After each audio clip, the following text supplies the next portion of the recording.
manipulated video, which is currently the epicenter of the political firestorm, is not the first instance of the Congress party using such tactics. Back in May this year, during the heat of the election season, the Telangana Congress had also shared a manipulated video claiming that Union Home Minister Amit Shah had vowed to abolish SC/ST reservations. An investigation was swiftly launched after the video went viral, where one individual was arrested in Assam for it. Additionally, the Telangana CM Revanth Reddy was also summoned for the same. Meanwhile, the Congress President Mallikarjun Kharge continues to rain fire over the issue. Kharge demanded Shah's resignation and further added that if such statements and remarks continue, then the entire nation will burn. The BJP has slammed Kharge for quote-unquote danga intent. Amit Malviya took to social media X to attack him for making these statements. Meanwhile, we're getting in live visuals that you're seeing on the screens. Amit Shah is going to address a press briefing amid the firestorm over his statements.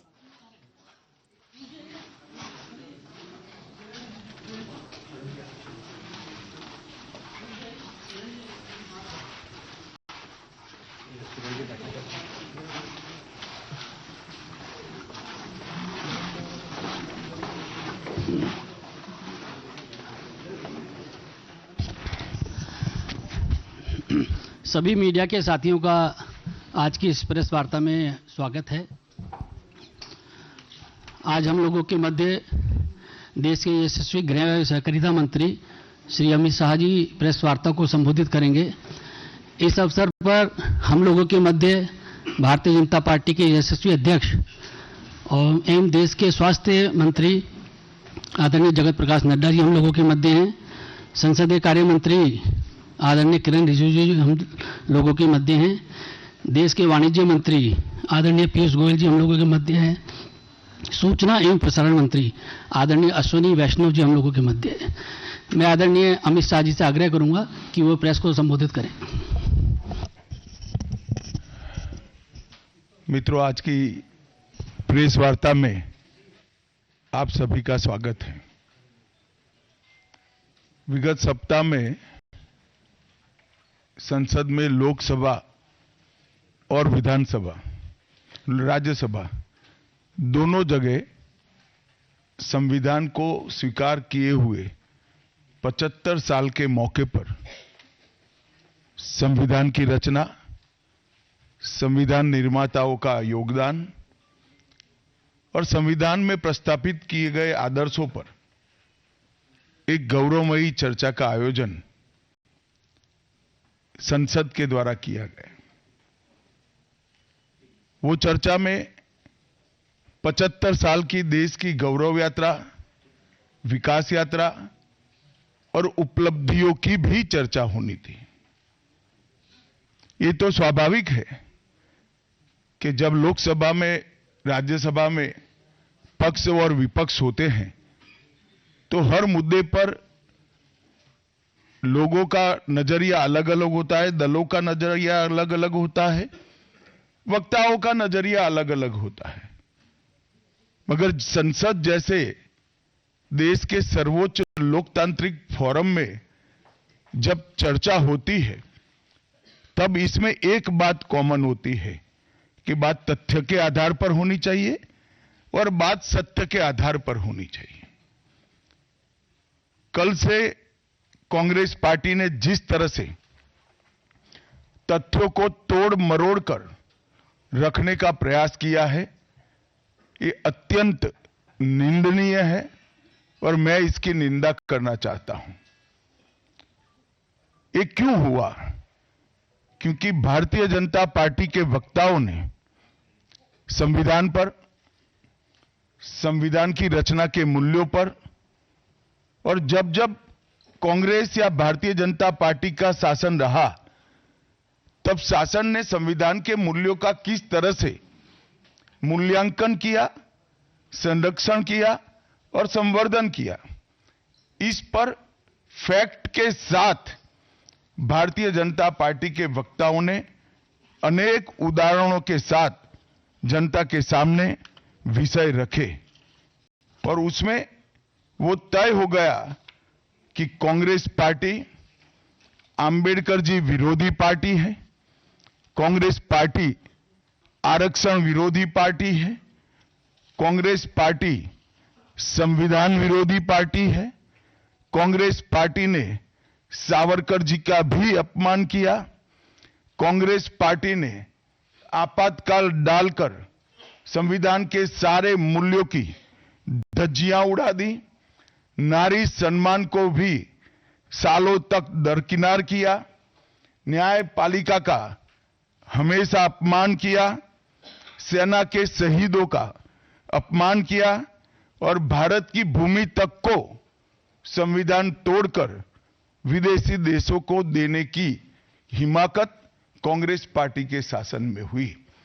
जब ये पूरा सत्य उजागर हो गया, तब कल से कांग्रेस पार्टी ने फिर एक बार अपनी पुरानी पद्धति को आजमाते हुए बातों को तोड़ मरोड़ कर और सत्य को असत्य के कपड़े पहनाकर समाज में भ्रांति फैलाने का एक कुत्सित प्रयास किया है। संसद में जब चर्चा हो रही थी, ये सिद्ध हो गया कि बाबा साहेब आंबेडकर का कांग्रेस ने किस तरह से पुरजोश विरोध किया था। बाबा साहब के न रहने के बाद भी किस प्रकार से कांग्रेस ने बाबा साहब को हाशिए पर धकेलने का प्रयास किया। जब संविधान सभा अपना काम कर चुकी, चुनाव हुआ 1951-52 में और 54 में, दोनों बार कांग्रेस ने बाबा साहब को हराने के लिए कोई कसर नहीं छोड़ी। यहां तक कि फ्रेंडली चुनाव होता है, स्पिरिट वाला चुनाव होता है, ऐसा चुनाव भी नहीं था। विशेष प्रयास किया गया और वो उनकी हार को सुनिश्चित किया गया। जहां तक भारत रत्न देने का सवाल है, कांग्रेस के नेताओं ने कई बार खुद ही अपने आप को भारत रत्न दिए हैं। 55 में नेहरू जी ने खुद को भारत रत्न दे दिया। 71 में इंदिरा जी ने खुद को भारत रत्न दे दिया और 1990 में बाबा साहब को भारत रत्न तब मिला जब कांग्रेस पार्टी सत्ता में नहीं रही और भारतीय जनता पार्टी के समर्थन वाली सरकार थी। 1990 तक कांग्रेस पार्टी बाबा साहब को भारत रत्न न मिले, इसका बड़े जतन से प्रयास करती रही। यहां तक कि बाबा साहब की जयंती को भी, 100वीं जयंती को भी मनाने का मना ही कर दिया गया। नेहरू जी की आंबेडकर जी के प्रति नफरत जग जाहिर है। नेहरू जी की खुद की किताब selected works of Jawaharlal Nehru second series volume 16, इसके भाग 2 की पृष्ठ संख्या 532 पर एक पत्र का उल्लेख है। जब बीसी राव ने नेहरू जी को पत्र लिखकर कहा कि आंबेडकर जी मंत्रिमंडल से इस्तीफा देकर जाने का मन बना रहे हैं, तब नेहरू जी का ये जवाब था, आंबेडकर के जाने से मंत्रिमंडल में कोई फर्क नहीं पड़ने वाला है। आंबेडकर जी के महान योगदान का मूल्यांकन जवाहरलाल जी किस तरह से करते थे, इससे बड़ा कोई उदाहरण नहीं हो सकता। जब पंडित जी की एक और किताब को पढ़ते हैं, लेटर टू चीफ मिनिस्टर में एक उल्लेख है, बंबई के मेयर ने एक पत्र में बाबा साहब के आंबेडकर के जन्मस्थान मऊ में उनका स्मारक बनाना चाहिए, ऐसा सुझाव दिया। 18 जून 1959 को पंडित जी ने कहा, सरकार के लिए स्मारक स्थापित करना बिल्कुल सामान्य बात नहीं होगी। आमतौर पर स्मारक निजी पहल से किया जाता है। अपने परिवार के चाहे कोई भी सदस्य हो, नेहरू जी हो, इंदिरा जी हो, संजय गांधी हो, राजीव गांधी हो, कई सारे लोगों के लाखों स्मारक देश के अंदर बनाने वाले परिवार के मुखिया कहते हैं कि आमतौर पर निजी पहल पर स्मारक बनाया जाता है, क्योंकि ये स्मारक B.R. आंबेडकर जी का था। मित्रों, जब एक दूसरा उदाहरण मैं देना चाहता हूं। एक सर्वदलीय मंत्रिमंडल, पहली देश की कैबिनेट बनी जिसमें बाबा साहेब आंबेडकर भी सदस्य थे। नेहरू जी प्रधानमंत्री थे। नेहरू जी की किताब selected works of Jawaharlal Nehru में एक और उल्लेख आता है।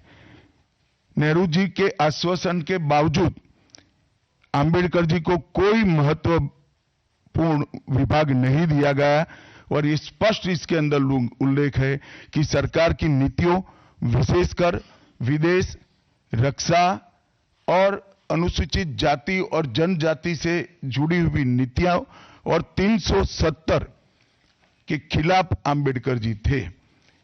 जब एक और कांग्रेस पार्टी है, बाबा साहेब अंबेडकर का कोई स्मारक जब तक कांग्रेस सत्ता में रही बड़ा नहीं बना। जहां जहां विपक्ष की सरकारें आती गई, स्मारक बनते गए। भारतीय जनता पार्टी की सरकारों ने और नरेंद्र मोदी जी की सरकार ने बाबा साहब के जीवन के संबंधित पंच तीर्थ का विकास किया। मध्य प्रदेश में महू, लंदन में वो स्थान जहां बाबा साहब पढ़ते थे, नागपुर में दीक्षा भूमि, दिल्ली में महापरिनिर्वाण स्थान और महाराष्ट्र के मुंबई में स्थित चैत्य भूमि का विकास करने का काम भारतीय जनता पार्टी की सरकारों ने किया। 19 नवंबर 2015 को नरेंद्र मोदी जी ने अंबेडकर जी के सम्मान में 26 नवंबर को संविधान दिन घोषित किया। डॉक्टर अंबेडकर इंटरनेशनल सेंटर की स्थापना भी की। 2018 में प्रधानमंत्री नरेंद्र मोदी जी ने महापरिनिर्वाण स्थल पर डॉक्टर अंबेडकर स्मारक का उद्घाटन किया, जो लगभग 2 एकड़ में फैला है। मित्रों, मैं आज जब आप सबके सामने उपस्थित हुआ हूं, तब राज्यसभा में मेरे बयान को तोड़ मरोड़ कर पेश किया गया। मेरा मीडिया के सभी मित्रों से आग्रह है, कांग्रेस ने सार्वजनिक जीवन में ये जो पद्धति की है कि बयानों को तोड़ मरोड़ कर पेश करना, हो हल्ला मचाना और भ्रांति खड़ी करना। पहले उन्होंने नरेंद्र मोदी जी के भी एडिटेड बयानों को सार्वजनिक किया। चुनाव जब चल रहा था, मेरे बयान को एआई का उपयोग कर एडिट किया गया और पूरे देश में इसको प्रसारित करने का घृणित काम किया गया। और आज अंबेडकर जी के लिए मेरी बात को तोड़ मरोड़ कर वो पेश कर रहे हैं। मैं स्पष्टता के साथ कहना चाहता हूं, मीडिया को विनती भी करना चाहता हूं कि मेरा पूरा बयान जनता के सामने रखिए। मैं वो पार्टी से आता हूं जो पार्टी कभी अंबेडकर जी का अपमान नहीं कर सकती। पहले जनसंघ और फिर भारतीय जनता पार्टी ने हमेशा अंबेडकर जी के सिद्धांतों के आधार पर चलने का प्रयास किया है। जब जब भारतीय जनता पार्टी शासन में रही, अंबेडकर जी के सिद्धांतों का हमने प्रचार किया है। आरक्षण को और मजबूत करने का काम भारतीय जनता पार्टी ने किया है।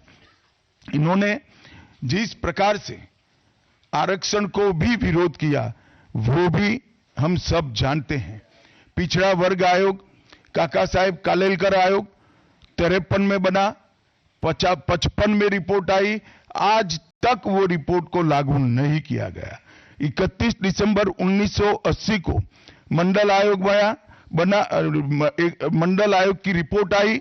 80 में इंदिरा जी ने मंडल आयोग को ठंडे बस्ते में डाल दिया।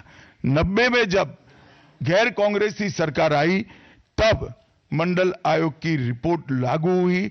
उस वक्त राजीव गांधी विपक्ष के नेता थे और जब मंडल आयोग की रिपोर्ट लागू हुई, प्रस्ताव संसद में आया, राजीव जी ने अपने जीवन का सबसे लंबा भाषण ओबीसी के आरक्षण का विरोध करने के लिए किया।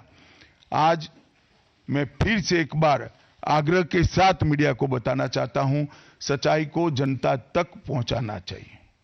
मेरी पूरी बात बहुत स्पष्टता के साथ, कोई कंफ्यूजन के बगैर राज्यसभा के रिकॉर्ड पर है। आज भारतीय जनता पार्टी के सैकड़ों कार्यकर्ताओं ने ट्वीट कर भी इस सत्य को लोगों के बीच में पहुंचाया है। और जिन्होंने जीवन भर बाबा साहेब का अपमान किया, जिन्होंने जीवन भर बाबा साहब के सिद्धांतों को दरकिनार किया, जिन्होंने जब तक सत्ता में रहे बाबा साहब को भारत रत्न मिलने नहीं दिया, जिन्होंने जब तक सत्ता पर रहे आरक्षण के सिद्धांतों की धज्जियां उड़ाई, वो लोग आज बाबा साहेब आंबेडकर के नाम पे भ्रांति फैलाना चाहते हैं।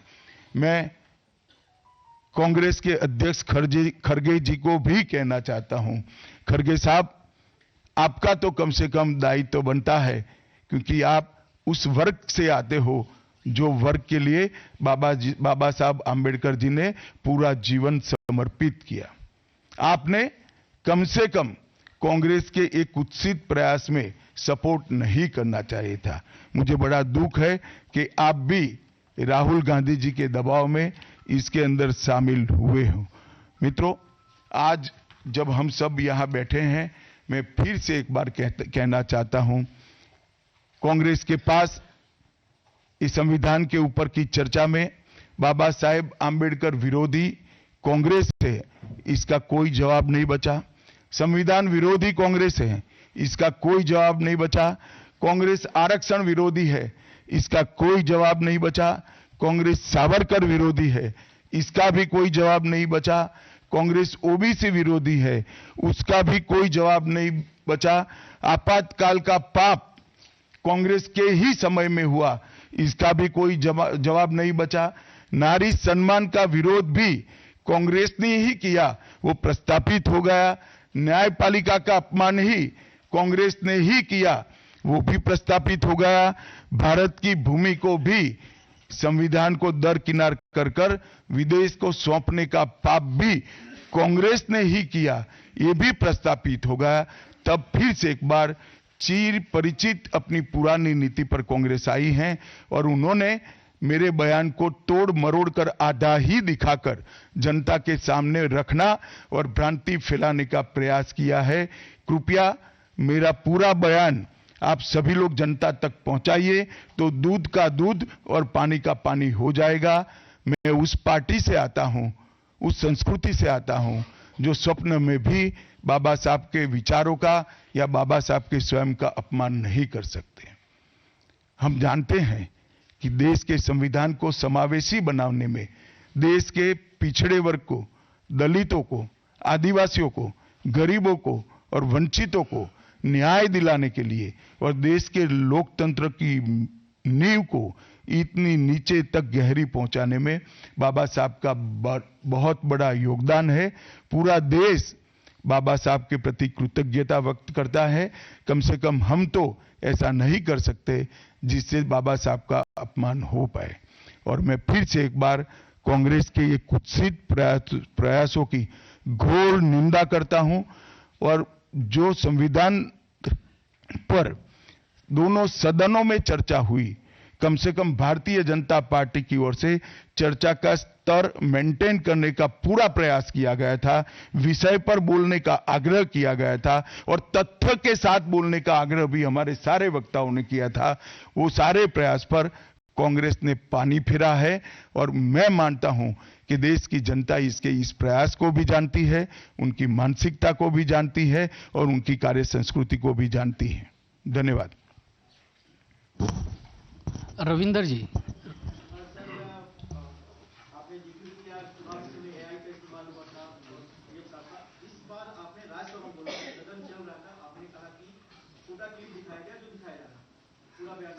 पार्टी या आप या संसदीय कार्य मंत्रालय से राहुल गांधी या मल्लिकार्जुन खड़गे के खिलाफ कोई प्रिविलेज नोटिस दिया जाएगा, कोई कार्रवाई करने की कोशिश की जाएगी? देखिए, मैं पार्लियामेंट के बारे में बाहर जवाब नहीं दे सकता, परंतु मैं इतना जरूर कह सकता हूं कि इसके सारे legal option Bharatiya Janata party तरासेगी। Parliament के अंदर और पार्लियामेंट के बाहर क्या लीगल एक्शन हो सकते हैं, वो सारी संभावनाओं को तराशकर भारतीय जनता पार्टी निर्णय करेगी। आनंद पांडे जी। सर, आप जिस बयान का जिक्र कर रहे हैं, कांग्रेस पार्टी और विपक्ष ने राहुल गांधी खड़गे जी की अगुवाई में अंदर और बाहर बहस किया। वही खड़गे जी ने कहा है कि अमित शाह जी को इस्तीफा दे देना चाहिए और उस बयान के लिए माफी मांगनी चाहिए। खड़गे जी मेरा इस्तीफा मांग रहे हैं, इनको आनंद होता है तो शायद मैं दे भी दूं, मगर इससे इनकी समस्या का अंत नहीं है। अभी 15 साल तक कम से कम उनको वही जगह पे बैठना है जहां वो बैठे हैं। खरगे साहब, मेरे इस्तीफे से आपकी दाल नहीं गलने वाली है। Neeraj ji, ABP news. Sir मेरा सवाल है, क्योंकि लोकसभा चुनाव से पहले भी संविधान विरोधी बात कही गई कि संविधान अब खतरे में है, दलितों का अधिकार खतरे में है। दिल्ली चुनाव के ठीक पहले फिर से एक बार इस मामले को उछाला जा रहा है। क्या आपको लगता है? नीरज जी, आप भूल रहे हैं, बीच में हरियाणा और महाराष्ट्र का चुनाव हो गया है और उन्होंने लहराया हुआ संविधान अंदर से कोरा था। संविधान प्रेम इनका कितना खोखला है वो एक्सपोज हो चुके हैं। एक झूठ बार बार नहीं चल सकता है, अंततोगत्वा सत्य जनता तक पहुंचता ही है। ऐश्वर्या पालीवाल, आज तक। अमित जी, आपका जो काउंटर है वो सदन में तो कर नहीं पाते, तो आपको क्या इसीलिए लगता है कि फेक न्यूज का इस्तेमाल किया जा रहा है, तोड़ा हुआ जा रहा है? नहीं, सिर्फ मुझ पर नहीं, कई बार प्रधानमंत्री जी के लिए भी इस प्रकार के प्रयास किए, चुनाव के वक्त मेरे लिए भी किया था, फिर से एक बार कर रहे हैं। मगर मैं इसीलिए आज आप सबके सामने आया हूं। सार्वजनिक जीवन में आपका भी दायित्व है कि क्षीर नीर करने में जनता का मदद करिए, दूध का दूध और पानी का पानी करने में जनता को मदद करिए। मुझे आनंद होता अगर मेरे भाषण के मुद्दों के तथ्यों को वो चैलेंज देते। तथ्य पर चैलेंज देने के लिए कुछ नहीं है। मैंने भाषण का एक एक शब्द तथ्यात्मक है और इतिहास से गर्भ से बाहर आया हुआ है, इसलिए वो इस प्रकार से मेरे भाषण को एडिट कर कर इसको गलत अर्थ निकालकर इस प्रकार का प्रयास करें। शैलेंद्र जी। खुद खड़गे जी की तरफ से एक आपत्तिजनक बयान भी आया है आपके बयान को खुद करते हुए, इस तरह से कि यहाँ आग लग जाएगी, या उस पर क्या कहना चाहेंगे? उन्होंने भड़काऊ बयान। मुझे लगता है आप मेरी प्रेस को अच्छे से कवर करिए, कुछ नहीं होगा। प्रज्ञा कौशिक।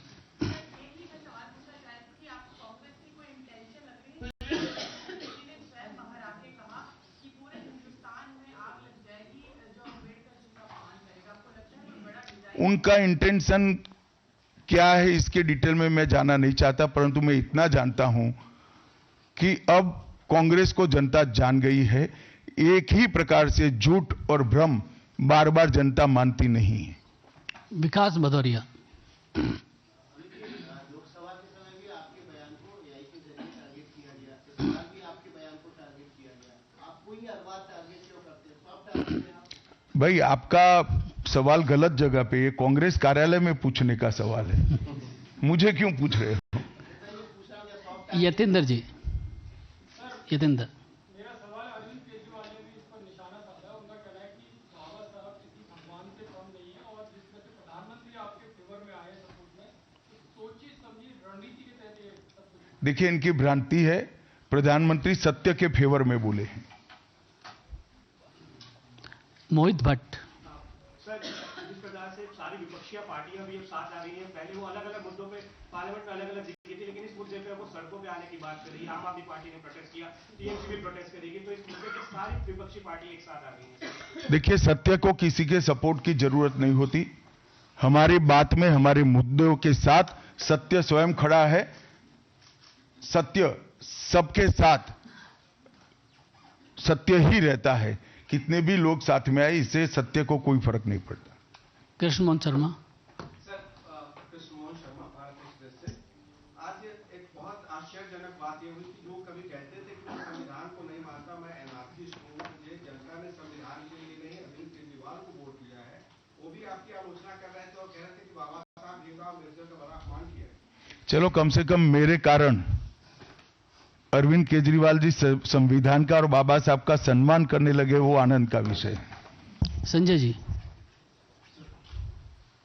आपका भाषण सभी ने देखा था, सुना था। उस समय कोई सी चीज सामने नहीं आई थी, लेकिन उसके बाद से जैसे जब आपकी स्पीच जब खत्म हो गई, जब बाहर निकले, उसके बाद में सोशल मीडिया पर जिस तरीके से एक के बाद चीजें आने लगी, उस समय आपको लगा था कि सीधे आप ही पर अटैक कर रहे हैं। शायद आप भूल रहे हैं कि राज्यसभा में श्री राहुल गांधी नहीं बैठते हैं। राहुल गांधी लोकसभा में बैठते हैं। आमोद जी। सर, आपने इस भाषण के खिलाफ प्रिविलेज का नोटिस दिया है डायरेक्ट जुलाई में राज्यसभा। क्या प्रिविलेज का मामला इसमें बनता है? मुझे क्या मालूम, हो तो स्पीकर साहब ने तय करना पड़ेगा, सभापति जी तय करेंगे। अमित। सर, खड़गे जी ने ये भी कहा कि आपको लगातार डिफेंड किया गया था पीएम की ओर से भी इस बयान के बाद, और देश में जगह जगह लोगों में गुस्सा है। मुझे लगता है कि खड़गे जी ने आत्मनिरीक्षण करने की जरूरत है। वो जो कर रहे हैं इसके प्रति गुस्सा है या मेरे बयान के प्रति, वो उनको थोड़े दिन में मालूम पड़ जाएगा। आप पूछना चाहते हैं? लोकसभा चुनाव से लेकर के कल संसद में आपने बयान टारगेट पॉलिटिक्स दिखाई दी। इस टारगेट पॉलिटिक्स का बीजेपी कैसे जवाब देगा? नहीं, बीजेपी को टारगेट कर रहे हैं वो सही है, क्योंकि जनता के फैसले लगातार बीजेपी के पक्ष में आ रहे हैं। इसका उनके पास ना कोई काट है ना कोई तोड़ है, इसलिए जनता के फैसले के बाद ईवीएम पर सवाल उठाते हैं। जनता के फैसले के बाद खुशफहमी में रहते हैं कि हारने के बाद भी कि हम जीते हैं, और जनता के फैसले के बाद भी फिर से एक बार भ्रांति फैलाने का प्रयास करते हैं, परंतु जनता सब जानती है। अंतिम सवाल रविकांत जी। सर, पूरे सत्र के दौरान देखा गया है कि इंडिया अलायंस सभी मुद्दों पर एकजुट नहीं था, लेकिन कल के भाषण के आपके भाषण के बाद उनको लगता है कि एक मुद्दा मिल गया, आपके भाषण की वजह से सभी एकजुट होकर आप पर हमला कर रहे हैं, तो आपने यूनाइट कर दिया उनको। ऐसा नहीं है। जब एक प्रकार का नैरेटिव खड़ा होने का, गलत नैरेटिव खड़ा करने का प्रयास होता है, तब शुरू में नैरेटिव गलत है या सही वो समझे बगैर काफी लोग साथ देते हैं। जब जनता का रिएक्शन आता है तब कुछ स्थिति अलग होती है। आप थोड़ी राह देखिए। आप सभी मीडिया के साथियों का बहुत बहुत धन्यवाद। आप सब बहुत कम समय में आए, आपका आभार। धन्यवाद।